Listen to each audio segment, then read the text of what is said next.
Hey everyone, and welcome to Bright and Early, the podcast for people building early stage startups. I'm your host, Brian Ray. I talk to entrepreneurs, product people, designers, and marketing pros to learn what works, what doesn't, and how can we apply those lessons to our business. My guest today is Natalie Nagele. Natalie is the co-founder and CEO of Wildbit, the 18-year-old bootstrapped software company behind Beanstalk, Postmark, and Conveyor. With 30 employees, 100,000 plus customers, and millions in revenue, Natalie's focus at the company is on culture and team happiness. Natalie, welcome to the show. Thank you for having me, Brian. I'm so excited to be here. It's great to have you. I was a user of Beanstalk back in the day, like 2010, 11, from my little corner in my bedroom office in Grapevine, Texas. So it's pretty cool to have you on the show and to get to know you. Well, thanks for your early support. Those were, I feel a special bond to those early customers who decided it was okay to store their source code with a stranger. Yeah. So y'all been around, 18 years, but we were just talking, like, you're 19 in just a few, like, what, a month or so-ish? Month and a October half? 25th. Okay. Yeah, a Yeah. couple months. So, you've seen so much change, um, and I can't wait to hear, like, yeah, you're just kind of your take on how the industry has evolved and what you've experienced along the way. But so for listeners who may not be familiar with you and Wildbit's history, can you share a little bit about that and why it is that so many people find your approach to be inspiring? Yeah. We've been running the business. So I run the business with my husband, Chris. We've been together for almost 16 years doing it together. He started it a couple years before me. As just a consulting practice, doing a lot of brochure sites. We did lots of nightclubs and bars and restaurants, and we lots of Flash. If I don't know if the audience knows what Flash is, but Flash was a Some, thing. yeah, yep. And so, we started off that way, and then started to build our own products, and kind of did that successful transition from consulting to products, and continued to iterate with a really heavy product focus for a long time. We never had big sales or marketing or anything like that. It was all around product and building fantastic products. And then, I think as we've evolved and grown up, took an approach to really try to understand why we're in business and what the purpose is, and realized and started really operating under the purpose of building a company that is in service to the people that surround the company. So this, concept of the business exists for humans, not the other way around. And Mhm. so really trying to push the constant questioning and the constant defining of enough, and really making sure that what we build is providing a positive impact on the people inside the company and outside the company, whatever the company touches, instead of kind of just letting the business run on its own for a long time, and just letting it do its thing without really controlling it. So we're 100% private. It's Chris and I are the only two owners of the business. We've been bootstrapped and profitable since day one, and continue to do so. So, I think that's kind of really been our North Star, is kind of Mhm. continuing that sustainable long-term business that's really meaningful to the humans that are involved in it. Yeah, can you talk about that a little bit more? Because that's something that I know a lot of people aspire to. Um, I personally aspire to that. Uh, where it starts to feel, how do I want to ask this? Like, that sounds like that's an aspirational level that a business can achieve once, the primary objective of being sustainable, existing, being profitable. Once that is well established, then it feels like there's a little bit more margin and safety to kind of experiment with that. What's your take on that? Or do you feel that it's something that you should put first and that's how you accomplish it, by putting it first from the beginning? I think I strongly believe that some of that has to be in the core from the very beginning. And Mhm. I reflect on it pretty frequently, because I've, a lot of friends in the industry who have done it differently, and, have grown and sold and or raised, lots of money, businesses we all know and respect. And, there's a I reflect on it to try to understand how when in our kind of history did we end up this way, right? And was it like always ingrained in us, or did it evolve over time? And I think, you know, profitability and sustainability is a goal in and of itself. And that is, it felt much easier to have that goal when we were starting out because there wasn't this pervasive culture of, SaaS and raising tons of money and selling at insane multiples and, doing all this stuff. Mhm. We started out Beanstalk is 12, I think. Like back then wasn't like, so back then you ran a business like you run a business, right? You have to make more money than you Right. spend. That was Yep. kind of the Yeah. core of, Yeah. how this whole works. So I think I don't think it's a chicken or egg thing. I think it really is like there has to be something early on, maybe even if it's not clearly articulated. I would imagine it's better if it's clearly articulated that says like, what's our purpose here? Like, what's the goal? And I mean that from like the people who start the business to Yeah. the founders matter, right? Like they're doing this Yep. for a reason, right? Let's not exclude them and their ability to provide for their families and and just like having those conversations early on. I mean, Chris and I had really specific goals. Like we wanted to live really comfortably. We wanted to build something meaningful. We wanted to have all the independence and control of our lives, to be able to do things and build things, especially coming from client services work where, we had incredible clients who we love very much, but you're still building for somebody else, right? We had ideas on how it should work, but they had their own ideas for good reasons. And, being able to do that for yourself. So we had really specific intentions of why we wanted to run a business. And I think it was later that we had to, once the industry's become much more mature and everybody left and right is raising money and, oh, you're, my favorite, like, oh, you're just running a lifestyle business, or whatever, all these like things Mhm. that would come out, that we had to make a conscious decision about that because we realized there was an alternative. And that was kind of what happened.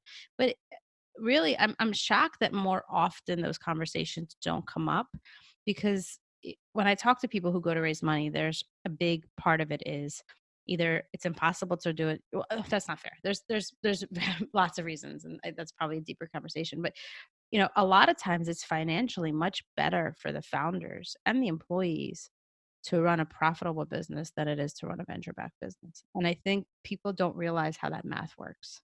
And Mhm. so there's a lot of people who raise money thinking that it'll be better for their financial stability and future if they raise, where, being profitable is pretty cool and our margins are great. And so if you're actually growing a slow growing sustainable business, it's actually much better this way. Yeah.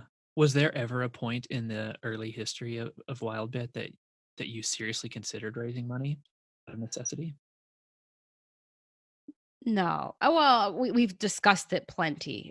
Never Yeah. serious. I mean, to me, serious would be to start talking to people.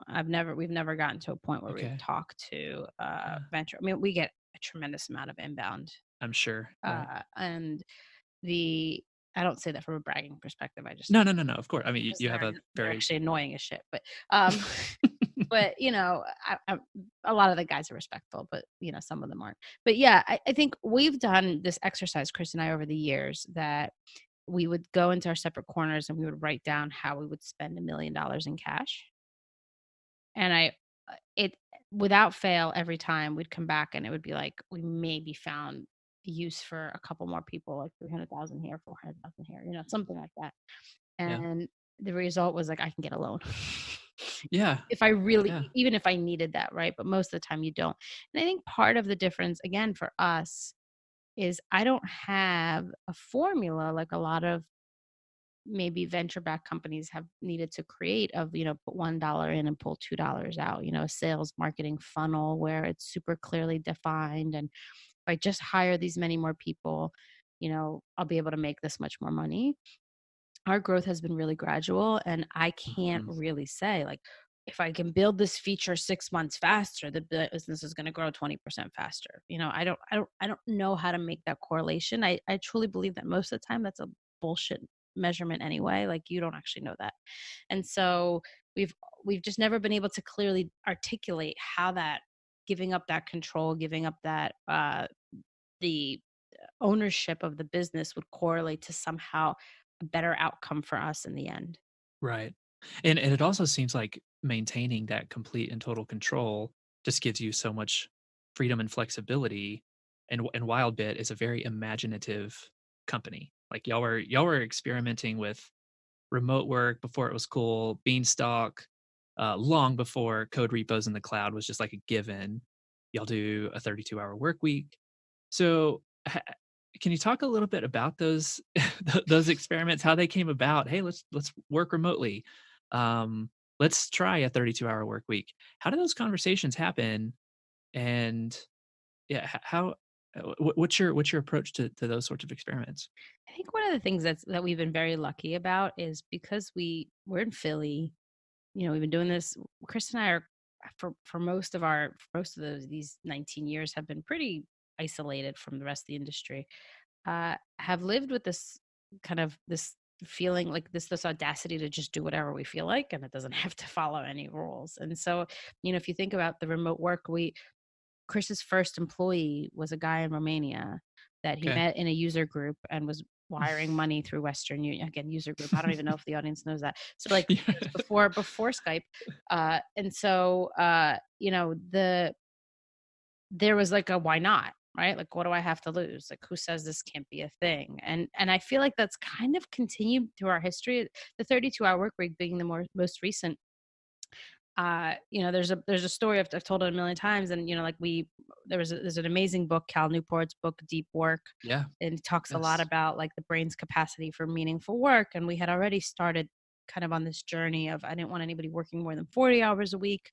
I want to make sure nobody was working nights and weekends. And we were kind of on this journey already, and reading Cal's book, realizing the brain's capacity is 4 solid hours. Like maxes out at 4 hours a day of deep, meaningful work.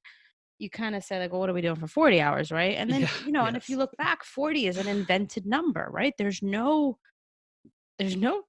science around it. There's It no was real reason that that right. exists. It was from Yeah. the Industrial Revolution, right? Like, let's get that. Yeah. And so you look at that and you're like, well, then who invented 40?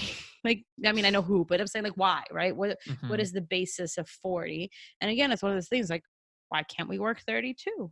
Who says we can't? Like, there's no natural law, and I believe we are governed by natural law only, right? There's no natural law that says that. And if anything, the more we study the human brain, which is a muscle that is critically important to knowledge work, the more we realize that without providing rest and rejuvenation, our brains don't function properly, right? Without providing space for our brains to subconsciously solve problems, we can't make progress, right? So you study all these things and you realize like actually our 40 hours is pretty stupid. And then don't get me started, right? And there's 60 hours, right, in most companies. So you kind of start realizing like there's more that can be done. And I refuse to believe that we've solved all the world's problems already. And the way we've defined it now is like how it should Mhm. be forever. But I really do think like a lot of times there's nobody there to say no to us. And there Yeah. has to be, I've wondered about this too, about Chris and I. Is like, I wonder if there's a part of it is we've been doing the same thing for so long that we kind of reinvent it for ourselves too, right? We are the only two people that can't leave the business. People will find other jobs and career paths and, try new things. And Chris and I are kind of here forever until, there is no Wildbit, I guess, theoretically. And so we might be in just creating these experiments and these new products and these new processes because it challenges us a little bit, right? It pushes us to try new things and grow ourselves. And that's really important for founders to do because otherwise we get in a rut, and we get bored and we start looking elsewhere. And it's like keeping things interesting. Mhm. I'm saying this and I'm thinking like of relationships, just like in relationships, keeping things interesting is important so that you continually feel challenged and that it's a little bit new. So maybe that's why too. I don't know. Yeah. Yeah, for sure. How do you I thought that, Cal Newport book was really good as well. So how do you, on a day-to-day basis, think about those 4 hours that you're spending? Do you just is it feel? Have you just, kind of incorporated as you go along, or do you have some tactics that you use to plan out your week so that you're getting your best self? There's definitely tactics. I there and my kind of feeling is like we have to treat individuals as individuals. So we don't prescribe roles for the team. I think Mhm. holistically, the tactic is we optimize for focus work as a company. So minimizing meetings, minimizing distractions, making sure that everybody works in small teams so that you can get your most work done, and creating flexible hours, which to me is extremely critical to be able to say you need to be empowered to get up and do something throughout the day that is important to let your mind refresh, right? It's not 4 consecutive hours. Like nobody can sit through or that's not true. It's very difficult to sit through for 4 solid hours, but to be able to create that space for people to be flexible and again, just constantly thinking about that. Me personally, I it shifts around for me a little bit. There's certain days Mhm. where I know my focus work is meetings because that's what my job is in a lot of cases. So, like my Thursday, for example, is big meeting day, lots of one on ones. I prefer that because my Wednesday is completely blocked off for thinking time, reading, writing, just that kind of stuff. So I try to structure my day like that. I'm really methodical with how my meetings show up on my calendar so that I don't have, you know, 45 minutes in between 4 meetings because then it's like nothing gets done. So I try to group Yeah. things together Yeah. and I exercise a lot, it's important to me, so I try to make sure that I build that in so that I can get better work done. I found a huge correlation to my being active and my ability to have good thinking, like good processing. So I kinda do that. But it varies, some weeks are better than others. Summer is I mean, I have 2 kids and summer is different. And I was just talking with Chris this morning, I'm ready for school. I'm ready for 6:30 AMs. I'm ready for the kids to be out the door by 7:30. Like Gotcha. I'm ready, but I think it varies. Mhm. I so if it wasn't already if anybody listening wasn't already familiar with you, and with Wildbit, it's clear by now that you are a very, um, like, uh, creative, rebellious type of thinker, and Wildbit as a company, expresses that.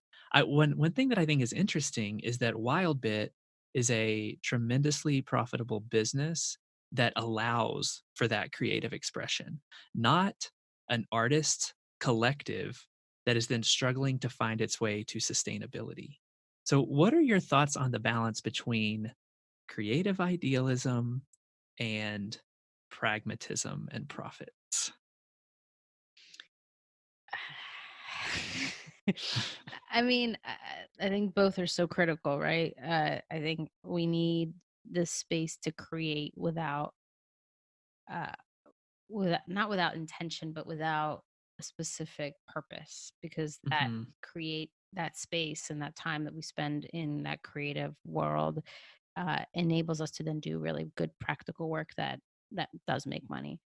mhm, Our balance has always been, you know, let's work as little as we need to on the things that help us, that provide value so that we can make money, so that we can be profitable, so that we can do other things. And so yeah, that's kind of been, we one of our values is be practical. There's a really core thing at While, but that's like where we just want to look at things like as they are. We want to look at them as they are in reality and say, all right, what do we need to do to provide value so that we can be as profitable as possible as a team so that we have this space to create.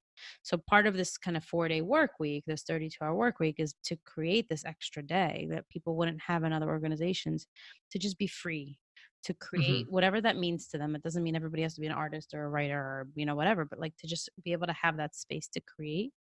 And then internally, even during those 32 hours, we try to create enough space to be able to create, but also, with a practical lens to some degree. Like we do hack weeks, for example, every year we do 2 weeks of hack weeks at the end of the year. And it's a great time to like we just refresh after a year and clean your mind and just go a little wild, like do some interesting things. But you'll see that our team will come back with some of the coolest ideas, right? And they're not that wild, right? Because they are still kind of practical. Like, actually, this could be really cool, right? But also yeah, really valuable to our customers, and maybe we can charge for it or make the experience better.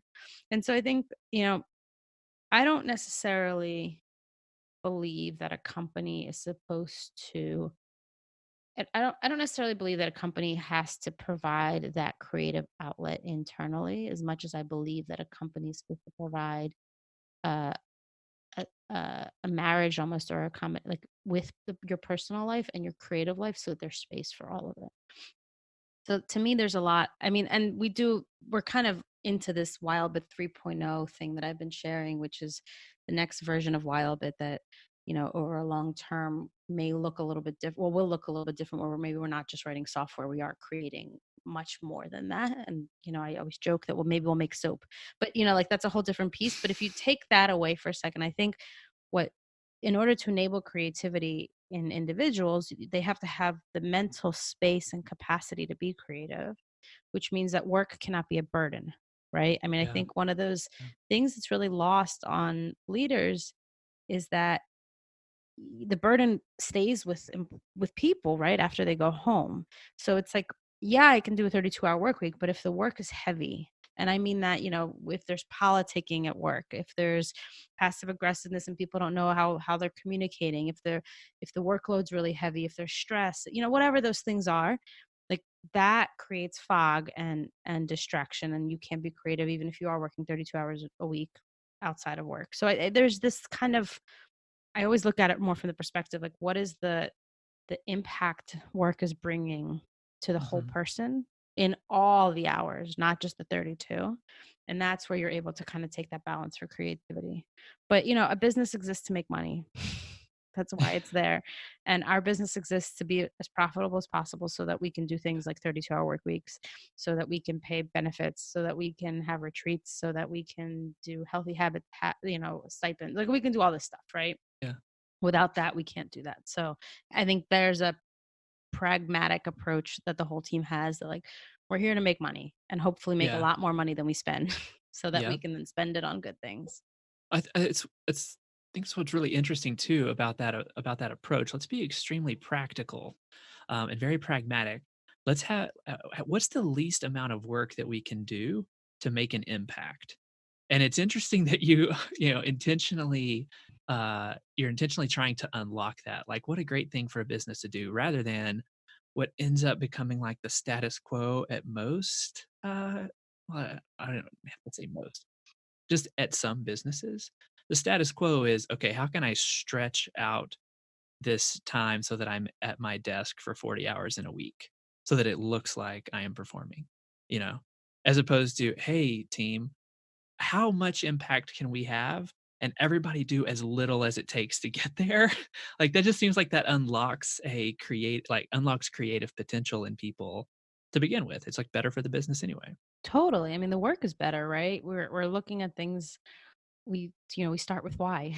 But we're Hmm. always asking that question because, and the conversation, if you ever in any of our, my quarterly calls with the team or whatever, it's always like, guys, we can't do 32 hours unless we're working on the right things, right? We can't Yep. do 32 hours Yep. unless we're working really well. We can't do 32 hours unless our operations are tight, right? Like those are Yes. things. And if there's a purpose behind it. It's an exciting adventure, right? It's like, yeah, man, we had to work 32 hours, and can we get more done in 32 hours than we did 40? Yes. The Yes. answer was Right. yes. And it was like, holy crap, that's amazing. What else can we do? And I think there's like this, uh, the value for the business is really there. It's clear, it's articulate, it's a lot more work. And that's where I think it's a struggle, right? Like it's hard work what we do. Like we Yeah. to do 32 hours, like to have the culture that we have, but also drive excellence, right? A Mhm. highly functioning, Mhm. highly performing team that builds really good products that customers rely on and care about and love. That's hard. And I don't It's think we're hard. we're, we're not perfect at it by any stretch. Like there's times when I'm not happy that we are working more than 32 hours because, we're understaffed or I haven't hired the right people or whatever. I mean, like we're still learning as we go, but the essence of it is so critical to be able to like make the business like what I think is meaningful and valuable to the world. And so that's kind of, I don't know, but it's hard. It's absolutely much harder than saying like, hey, if you sit in your seat for 40 hours a week, I'm writing you a paycheck. And if you can put, yeah, give me like 60% effort. Great. We're moving on. It's like, I mean, I worked in corporate America for a little bit. I have a Yeah. lot of friends in like Yeah. regular industries, not software industries. And it's amazing the wastefulness and just Right. the lack of creativity because nobody feels good sitting and staring at a screen till Mhm. 501 so they can get up and walk away from their computer. Yeah. And so much lost potential too, just in like the people who are sitting there and how much unlocked creativity there is in the workforce. And it's Um, boring. I wanna ask a couple of questions about or talk a little bit about, some of your products. Sure. And so 2 of your is I just in, like, reading back through all of your history and everything, I found this to be pretty fascinating that so 2 of your earliest products, Newsberry and Beanstalk, have totally different origin stories. Newsberry was user funded. It's a really like brilliant, clever way that Chris got that got Yeah. that funded. Which was you went to current customers. Help me if I get this wrong, and said, "Hey, invest in the development of this, and you will get it for forever."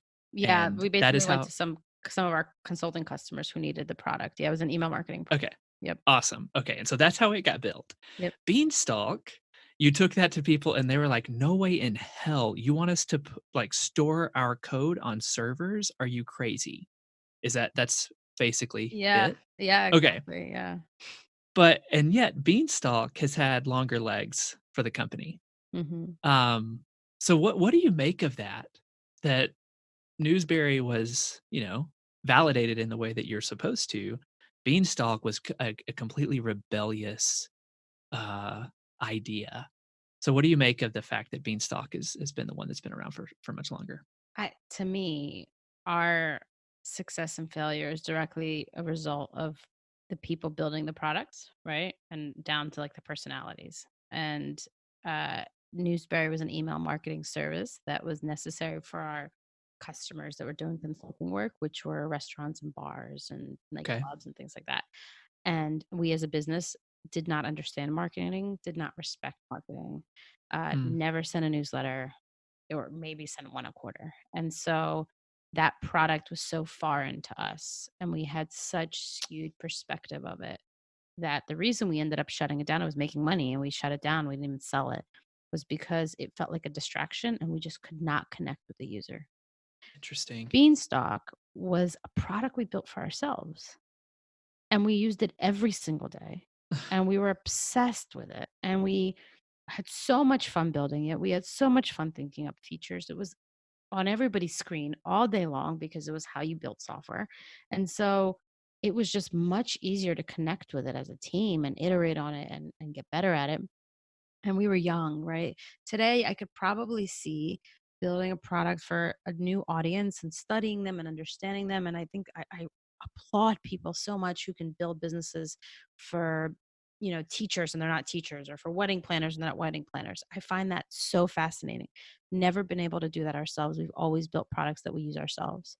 And it's Mhm. how we do product development. It's how we get obsessed about the products. It's how we go, we just go nuts, right? And that's the difference, right? It has nothing to do with the funding structure Interesting. at Yep. all. It was Yeah. really just I think Newsberry was our first realization. We always wanted to build our own product.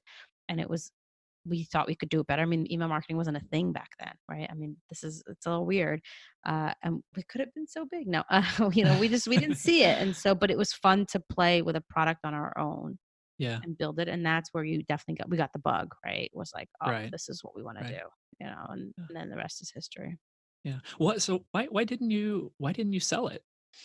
Oh goodness. Well, let's start with this was 2000. God, I don't want to lie. I think 10 maybe. Okay. I don't know. So the point being, there was no big market for SaaS products like Okay. there is now, right? We sold DeployBot, right? It was much easier to do that. Okay. Um, it didn't exist.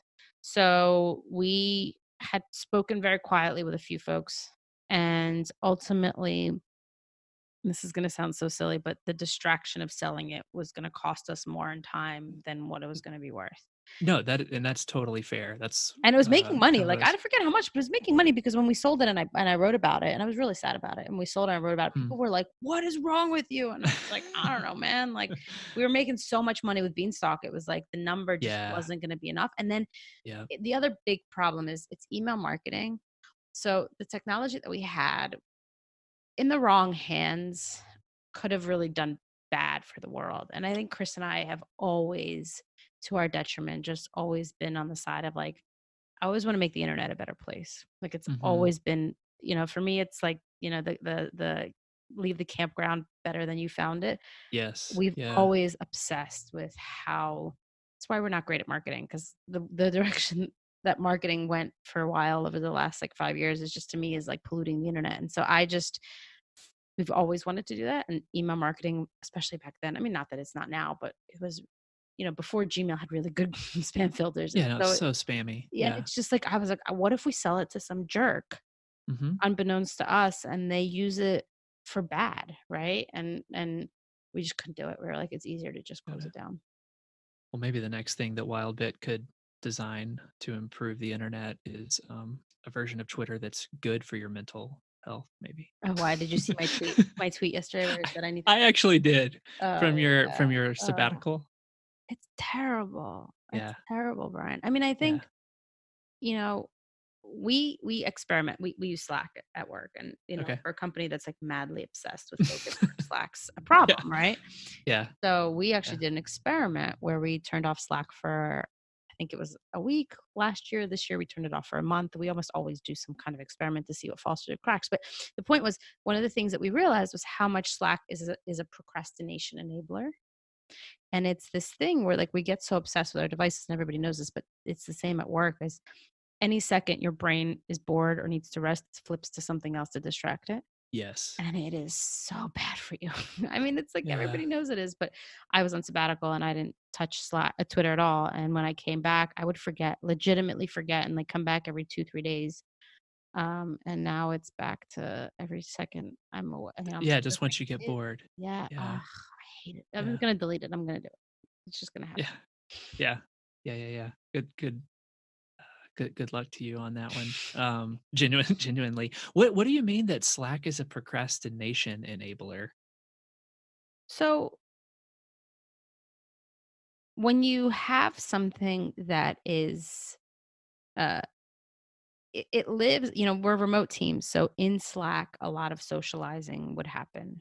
Yeah. And in focus work, it takes a lot of effort, mental effort, to, like, get into the zone and do some really good work. So when that gets hard, our brain is instantly looking for some quick fix of something. And Slack is always like this thing that sits behind you, kind of like in the back of your head, like, oh, what am I Mhm. missing? And it's Mhm. the easiest thing. So when we kind of turn off Slack, a lot of people said it's one of those things where I was like, "Ugh, I went to go open Slack and we don't have Slack anymore. And then I went to go take a walk instead. And, like, I don't think I have to tell you that taking a walk is much more valuable than Yeah. refreshing Slack." And so it was Yeah. really this, like, whatever I'm working on is a little hard right now. Our brain instantly looks for a release, and Slack is right there. And it feels like work, So it's like, it's different to say, well, Facebook is a procrastination enabler. Okay, but, like, Mhm. you're not supposed to be checking Facebook during the day, right? So that's kind of like, we can call that, like, whatever it is. Slack is work, but it's shallow, useless work, right? Yeah. You don't need to be Yeah. there. And so I think that was the kind of interesting thing. And I always love that quote. Like, I think somebody on my team, when we wrote about it, she said, I went to take a walk. And I was like, man, I love that. Right. Because she said, before Mhm. I would just flip to Slack. And now I went to Yep. it. Yeah. To me, that's just really Yeah. powerful. Yes, Slack, Twitter, and keeping your email tab open, they all have this similar property that, I mean, 5 to 10% of the time, like, there's some actual real, I mean, 10% might be generous. There's some real value there, like, somebody really was waiting for you to respond on Slack, or you really did find an interesting article this one time that you pulled up Twitter, or there was an actual email that you needed to respond. It would be so much better if it were, like, 0% of the time, because then you would know it's only cotton candy. Right. But because it's, like, this small percentage, it just tricks you into thinking that you should check it. Not to bring up deep work again, but, like, one of the things that I always really resonated in that book, is a lot of, like, practical ways in which to enable that deep work and to kind of really organize your shallow work. And what I've found really valuable for myself was actually to schedule the times in which I do that shallow work. So Mhm. you Okay. you can go to Twitter, but, like, do it, twice a day for 20 minutes. And there is, and, same with email, but there is this really interesting you're processing information, right? And so if you kind of set aside a time to process that information, you're going to process it, and then you move on to the other thing. What we're doing instead is this constant context switching, so you're not actually doing anything valuable. There could Yeah. be valuable things on Twitter. Like there is, like, I use it for work and I make a lot of really great connections there. I mean, I met you through Twitter, right? And so like there is value there, but there's much less value in the constant checking and context switching. And so like in Cal's book, one of his like suggestions is to say, scheduling your social, and people have said that before, right? Like scheduling your Yeah. social time, scheduling your shallow work, scheduling your base camp, checking base camp, checking email, Hmm. checking Twitter. And I think like it feels very robotic, but it's also super empowering because you don't feel guilty anymore, right? Like this is Yeah. my email time, Yes. right? This is my Yes. Facebook time, not on Facebook, but even this is my Instagram time, whatever that stuff is for you. There's less guilt around it. And you can say like, here, my next 20 minutes are like when I get to, just hang out and scroll through Instagram, and that's cool and totally fine. And that's fine. But you also put it to bed for the next hour because you're like, I can't check Instagram now. So like, let me Hmm. leave it back there, focus on the Yep. work project that I'm doing now, knowing that in an hour I get to check it again. Yeah. And doing it guilt free is more enjoyable. Totally. Yeah. Yeah. Totally. Um, okay. I want to ask about Conveyor. Because okay, so it's your next product. Mhm. Can you kind of just give a real quick overview of what Conveyor is and where it stands? Sure. So Conveyor is our kind of next version of Beanstalk. It is a tool for software development teams to enable them to focus better in their work. So to enable individual developers to gain focus and to create that collaboration that feels more human and less with less overhead. So it's a client, like a Git client with Hmm. project management built in, but in a really human kind of human behavior uh, perspective instead of kind of this more robotic computer perspective. But the reason you're asking about it is because we have been working on it for almost 5 years. Which, yep, That's a long time. it's a long time. We could do a whole few hours on that. And so it is in right now. It's actually closed beta. We launched it to the public, received a lot of feedback, and then we closed it again so that we can then Okay. go iterate on that. We are inviting new teams actually this week and next week, Okay. see if we've made the right necessary progress to open it back up again. Okay. So what I want to ask is, having that experience, it's taken a while to get it to market. Does that lend any credence to the VC model, in your opinion, that sometimes ambitious products they take a while to build and to become profitable, and the path that you might have to take is that it's going to operate in the red for a while, but we're betting that it's going to end up paying off with a high multiple. I mean, that's what the VC model says, and that's what you have effectively done internally with Conveyor. So do you see any argument there for the VC model? No, I mean, Awesome. here's what I'll tell. Yeah. So Yeah, yeah. to me, that would be defending our massive screw ups over the last 5 years, and I don't think we have Mhm. any. We've made big mistakes over the last 5 years. I actually think Okay. what's funny is like Wildbit is in essence a VC, only without the pressure. Like if anything, maybe a VC would have done it better because they would have like pushed you harder. I mean, Okay.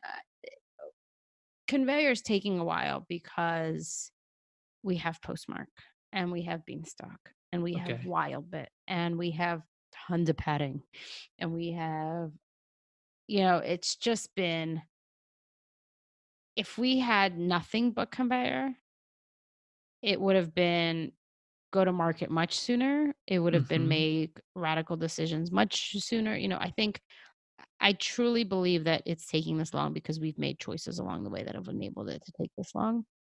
Yeah. I don't think there's anything wrong about saying it is a very big product. I mean, I will say I have built lots of products at this point, and it is aggressive.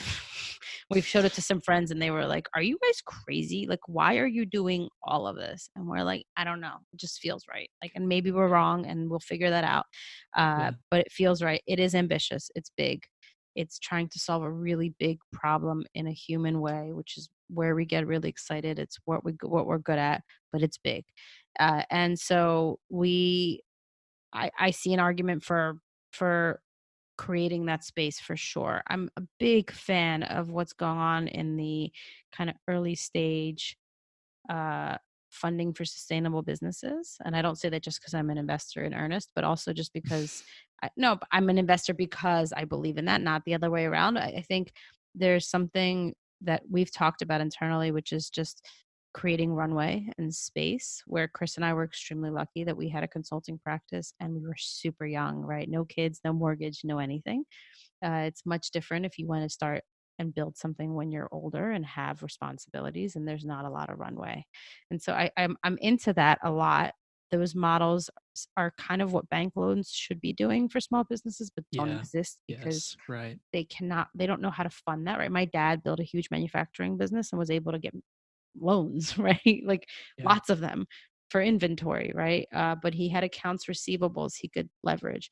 We in our industry, there's not a lot of banking that's figured out how to fund, how to provide loans. And so I see a lot of value in these kind of less traditional, they're not VCs, but they're more looking at saying like, how do I help early stage, they become more or less loans, right? And they give people that runway. And I think there's something really valuable about that. And I could totally see if Chris and I were starting out looking in that direction and saying, like, I need to borrow money or I need to get into like a indie VC and earnest kind of Yeah. environment to give me some runway. But I don't believe that the venture capital model as it, I'm generalizing and I hate to do this, but like as it Well, stands would have made Conveyor or would have been right for Conveyor. Like it would have just we shouldn't be taking this long, right? Like we should have a fire under our butts.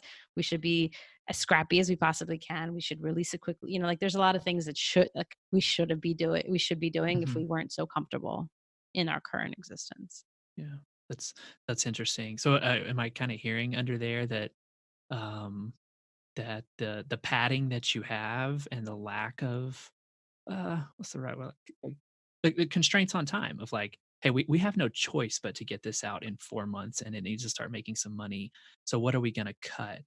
Because those constraints don't necessarily exist as in sharp relief as they might have in years past. That's kind of what has allowed. Totally. I mean, Okay. yeah, you gotta like, you don't work 32 hours a week when you're, you know, barely starting out and trying to make it Hmm. work, right? Like there's there's seasons for this stuff. I think Hmm. Hmm. we're able to do this because we are profitable.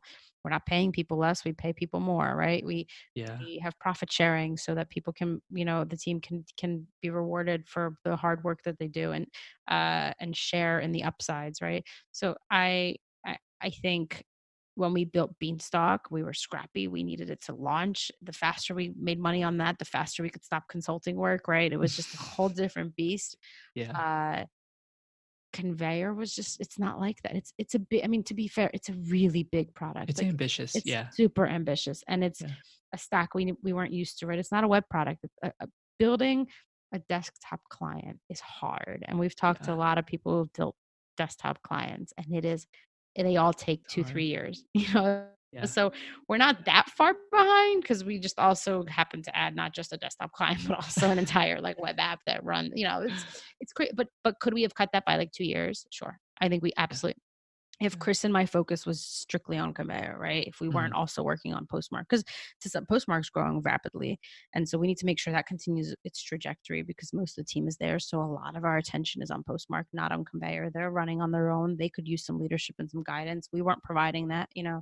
There's there was turnover on that team. There was changes of direction. We didn't go to customers soon enough. It was just, it's my goodness. I could run you a whole laundry list of like, shouldn't have done that, but it is Mm. what it is. And there was no fire. And one of the things we kept telling the team is like, the beautiful thing about what we're doing is nobody's getting fired at the end of this, right? Yeah. We didn't come Yeah. together to build Conveyor. We're not going to disintegrate because Conveyor doesn't, if Conveyor doesn't work out, right? Yeah. It's a beautiful place to be for, Yeah. people who have been doing fantastic work for a long time in their lives, right? They're 20 years into their careers, 15 years into their careers. And so it's beautiful to be able to do that. Now, could we have used a little bit more pressure? I think so. But we're working on it. We'll get there. We only have a few minutes left, so I want to ask you about this quote that I heard recently on the debate of long hours and hustle. And it says anyone who says you don't have to sacrifice anything to grow a company is naive. Anyone who says you have to sacrifice everything is dangerous. What do you make of that? I agree.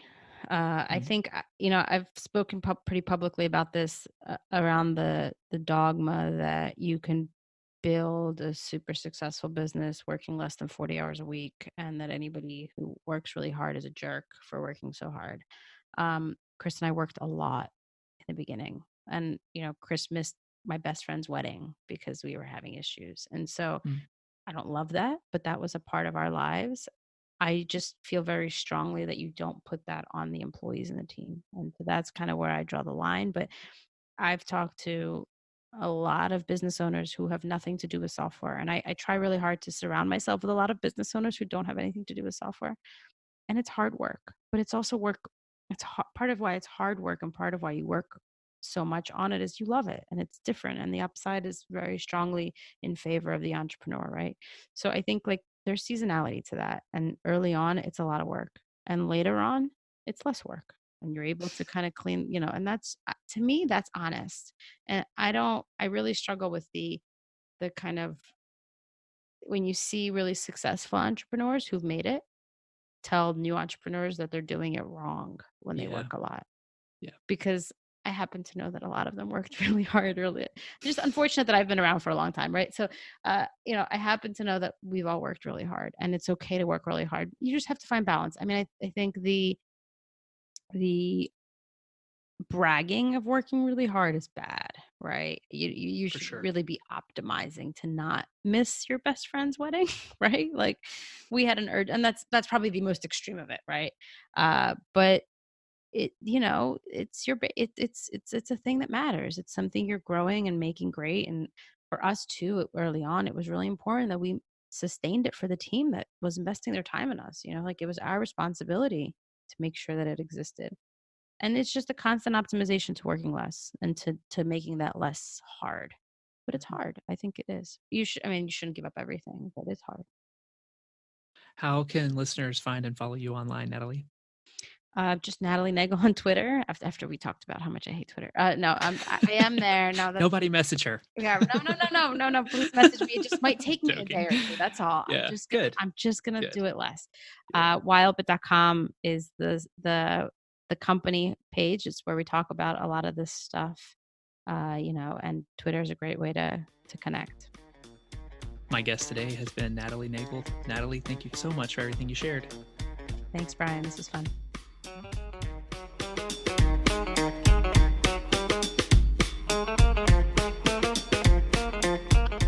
All right. I really hope that you all got as much of that out of that interview as I did. I really enjoyed um, every piece of that. There were so many takeaways for me.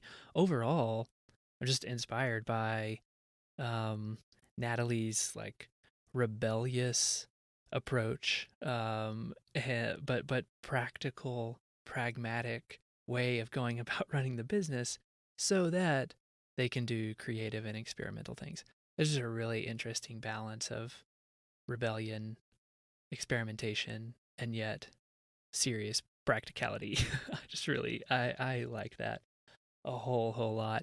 There were just so many of those kind of in like the intangible like inspirational takeaways from this particular interview that I really enjoyed. I'll be chewing on a lot of it I think for a little while. On the on the applicable side of things, I enjoyed the part of the discussion just talking about the way that they try to maximize deep work or facilitate deep work at Wildbit through minimizing distractions and meetings, and which just naturally means allowing people to work in long stretches of time, uninterrupted, and batching your work, batching your deep work together, and then batching your batching shallow activities, and so I'm inspired to get back into a routine where um, you can close Twitter, close Slack. Do not leave my email tabs open all day long. There's just no need for that. check it at 8, 12:15, and 4. And you're just not going to miss that much. There's definitely been long stretches of time where I've been pretty good about that. Um, and then, it like just like day by day, it just kind of creeps back until, it's just kind of a permanent distraction again. And that said, I mean, there are so many great things about Slack. Um, it it it can be a distraction. In fact, it usually is a distraction, but it also just it offers people an ability to talk, to be in a community with people from around the world. That's a really great thing. And so no need to throw, the whole thing out just because it's a distraction if you don't manage it. Find a way to manage it. Same thing with Twitter. Like this podcast, I would not have been able to get this podcast off the ground without it, and I'm really enjoying doing it. And so I'm grateful for it. I need to find a way to not also inherit all of the negative things about it. Welcome to being a grown up, I guess. So, all to say, I was really inspired by that piece of the conversation. If you feel like you've got this, like, if you've got it cracked, I'd love to hear from you, seriously, on this particular part of the conversation. Um, Most especially if you've read Deep Work, and if there are aspects of that book that you have pulled into your day-to-day work routine. Um, what else? I loved the idea of work as little as possible to be valuable. Um, and I like that, just by putting those sorts of constraints on yourself, it just unlocks creativity, and unlocks this, scrappiness within you, to find interesting solutions that you wouldn't have thought of otherwise. Um, and Yeah, so big impacts with as little effort.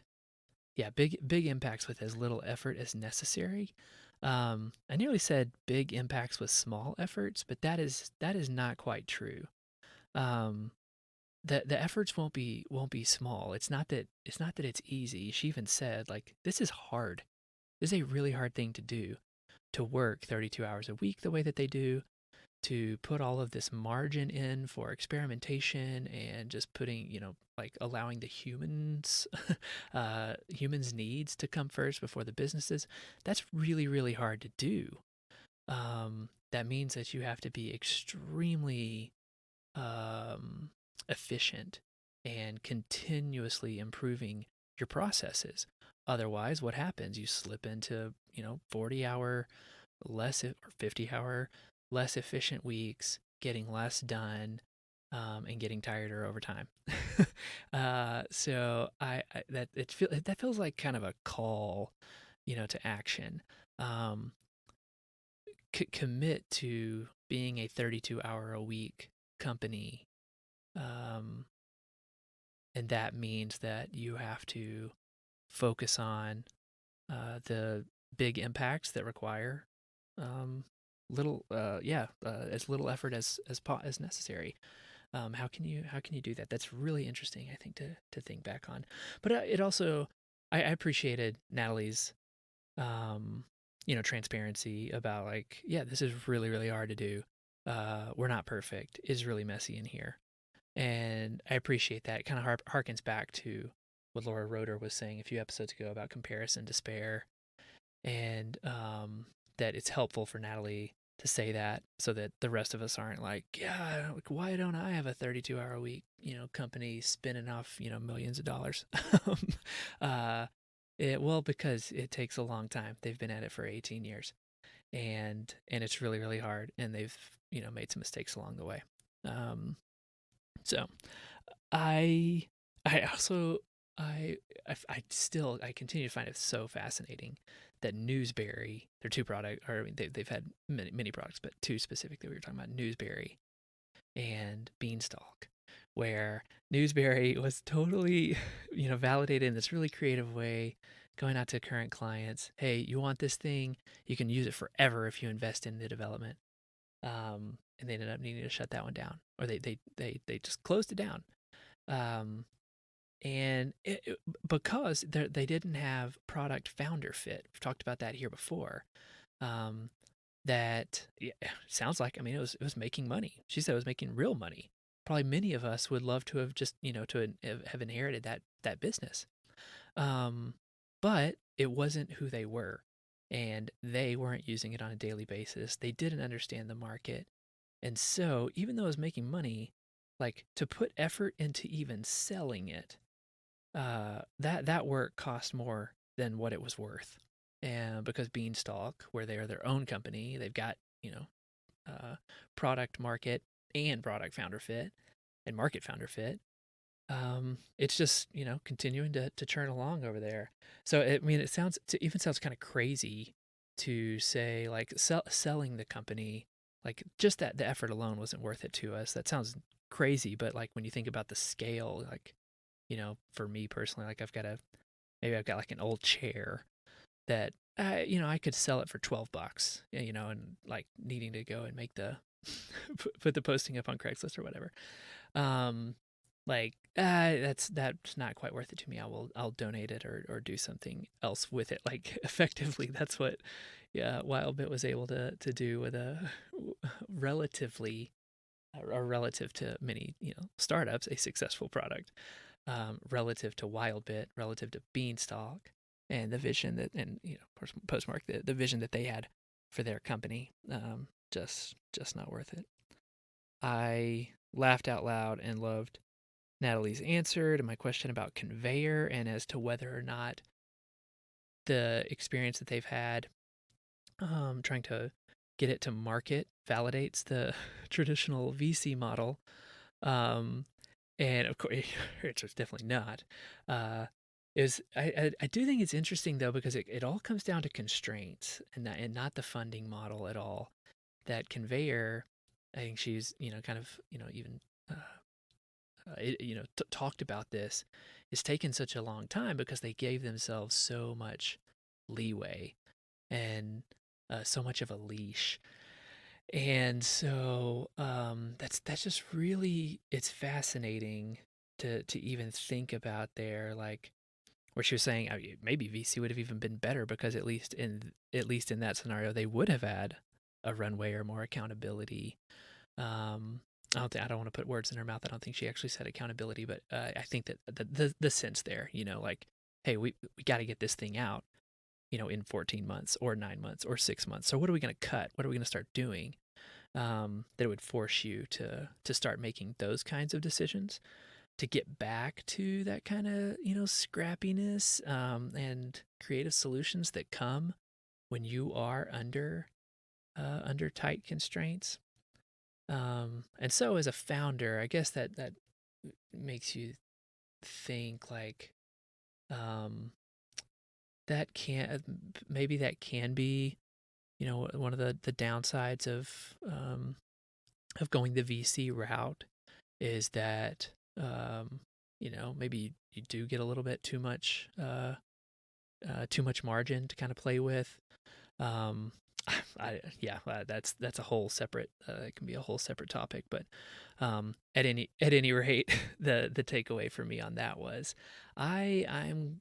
Oh man, it makes me want to be grateful for operating under the constraints that I find myself operating under, even when I don't feel like being grateful for them. The judo move in it would be to embrace it and say, okay, well, what am I going to do to unlock some creative solution that I would not have to, if I were flush with capital and time. That's not my situation. So what am I going to do? All right. As always, I would love to hear what you think. You can find me on Twitter. I am B Ray. That is B as in berserk, R as in rough, H as in hysterical, E as in erratic, and A as in absurd. I would love to hear what you think about the show. Anything stick out to you?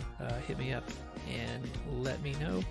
And as always, look forward to talking to you next time. Thanks.